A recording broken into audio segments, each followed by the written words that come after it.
और सीमेंट का वेट कर लेते हैं। फिर जो है जो फ्लाई ऐश पानी मिक्स किए हुए हैं सैलरी जो बनी होती है उसका वेट करके उसे फिर आगे स्टेप में बढ़ा के नीचे वो मिक्सर लगा हुआ है हमारा, जो कि यहाँ पैनल से हम लोग कंट्रोल करते हैं जी। इस पैनल से इस मिक्सचर को हम स्टार्ट करते हैं।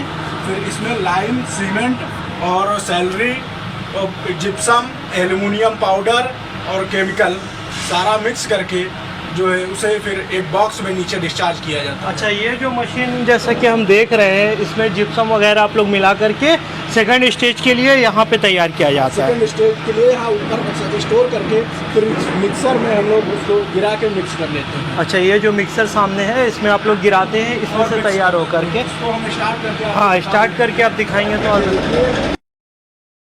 जैसा कि आपने सेकंड स्टेज देख लिया।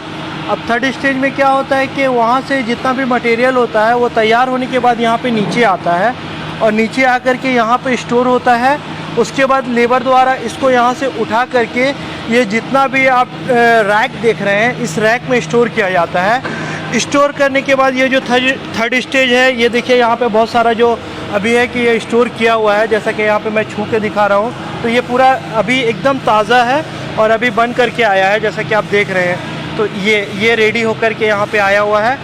अब क्या है कि ये यहाँ से तैयार होता है और फिर यहाँ से ये जैसा कि आप पूरा लाइन देख रहे हैं है ना जी, यहाँ पे तैयार हो जाता है। तैयार होने के बाद क्या होता है कि ये जाता है बेल्ड के लिए ना, क्या बोलते हैं इसको, डिमोल्डिंग के लिए। डिमोल्डिंग के लिए हाँ। तो तैयार कर जी बोलिए। तैयार करने के बाद हाँ। हम इस फर्मे को खोल लेते हैं। खोलने के बाद जो माल हमारा रहेगा उसको अपने साइज के हिसाब से हम लोग कटिंग कर लेंगे। अच्छा, मतलब फोर्थ स्टेप में वो होता है जो कि कटिंग मशीन और वो फर्मा निकालने के लिए डिमोल्डिंग मशीन आगे है। अच्छा, चलिए अब चलते हैं आगे और फोर्थ स्टेज आप लोगों को दिखाते हैं। सो गाइस, जैसे आप देख रहे हैं कि ये फोर्थ स्टेप है और यहाँ पे जो डिमोल्डिंग ये लोग कहते हैं, आसान भाषा में कहें तो फार्मे को उठाया जाता है और उठाने के बाद वो जो एक साबुत जो बन के तैयार हुआ है उसको पूरी तरह से रेडी कर लिया गया है और फार्मे को यहाँ से खोल दिया गया है। अब चलते हैं आगे का जो स्टेप है फिफ्थ स्टेप, उसको दिखाते हैं आपको। इस मशीन से पार किया जाता है जिसमें ये पूरी तरह से फ्रेश हो जाता है। अब इस मशीन में जब आने के बाद इसको साइज़ के हिसाब से काट लिया जाता है, जो मतलब डिमांड के अनुसार जैसा होता है उसको यहाँ पे कट कर दिया जाता है। अब यहाँ पे जब आप देखेंगे तो ये सब कुछ होने के बाद ये कट भी हो गया। कट होने के बाद अब ये पूरी तरह से तैयार हो चुका है। जो आगे स्टेप के लिए जो छठा स्टेप है उसके लिए यहाँ पे से अब वो जाएगा। सो जैसा कि अब छठे स्टेप पे आते हैं तो वहाँ से वो सारा माल तैयार हो गया है लेकिन अब तक वो कच्चा है, पका हुआ नहीं है, मतलब वो तैयार नहीं है। तो उसको स्टीम किया जाता है। स्टीम करने के लिए उसको लाते हैं यहाँ पे इस चैम्बर में। इस चैम्बर में क्या होता है सर, इस चैम्बर में जो हमारा कच्चा माल होता है उसको अंदर हम सेट करके गेट लॉक करके इसके अंदर स्टीम देके, जो कि स्टीम से ही क्यूरिंग की जाती है और स्टीम क्यूरिंग में ही पकता है। जो स्टीम हम बॉयलर से लेते हैं। आप आगे से के बॉयलर देख लीजिए। हाँ चलिए, अब ये हो गया तो अब चलते हैं हम लोग बॉयलर की तरफ। जो बॉयलर रेडी हो रहा है उसके पास जाते हैं क्योंकि करीब 12 घंटे का स्टीम होता है ना। हाँ, 12 घंटे का स्टीम होता है और यहाँ पे बॉयलर है स्टीम क्यूरिंग।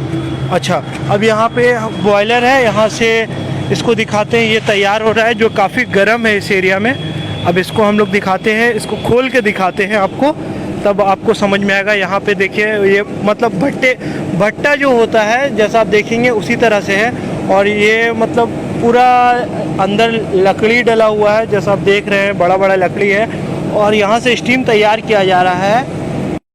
तो आप देख रहे हैं कि फाइनली जो सारा प्रोसेस कंप्लीट होने के बाद अब ये बन गया और ये भाई साहब यहाँ पे उठा करके दिखा रहे हैं कि बहुत हेवी नहीं होता है, लाइट वेट होता है। तो आपका घर का जो पिलर या फिर जो हाँ बाउंड्रीज होता है उस पर ज़्यादा इफेक्टिव नहीं होगा। मतलब क्या है ना कि वो बहुत ज़्यादा वेट नहीं पड़ेगा। बहुत सारे लोग घर में क्या डरते हैं कि ज़्यादा अगर वॉल उठा देंगे तो उसमें ज़्यादा वेट हो जाने से वो धंसने का डर होता है। लेकिन ये इतना लाइट वेट है और इतने अच्छे से बना हुआ, मजबूत भी इतना है कि आप इसको अपने घर पे भी यूज़ कर सकते हैं ना जी बिल्कुल। ये कहाँ पे जी ये आपका काला ईंटा से लाल ईंटा से बहुत सस्ता पड़ता है। अच्छा, ये काला ईंटा के मतलब 14 के बराबर में एक है। मतलब ये पूरा लगा देंगे तो 14 ईंटा की जगह काम करेगा जी। इसका वजन भी बहुत कम है, 16-17 किलो वजन है इसका। इसको यहाँ पे और तो जैसा कि आप देख रहे हैं कि यहाँ पे पूरा सारा कंप्लीट होके आ चुका है ना। जी। अब यहाँ से डिलीवरी के लिए क्या है आप बताएंगे? होम डिलीवरी कर सकते हैं यहाँ से डायरेक्ट होम डिलीवरी कर और सकते हमारा हैं, चाईबासा में अग्रवाल मार्बल्स है, वहाँ पर ले सकते ऑफिस है, हैं। वहाँ से चाईबासा order कर में है, सकते हैं आप। चक्रधरपुर में भी जी। अग्रवाल मार्बल्स है। जी। और हम लोग डिस्क्रिप्शन में नंबर भी दे देंगे, एड्रेस भी दे देंगे। अगर आप घर के लिए ऑर्डर कर सकते हैं, फैक्ट्री के लिए कर सकते हैं, वेयर हाउस के लिए कर सकते हैं, स्कूल्स के लिए कर सकते हैं। कहाँ कहाँ पे ये ईंटा यूज़ होता है सर बताइए?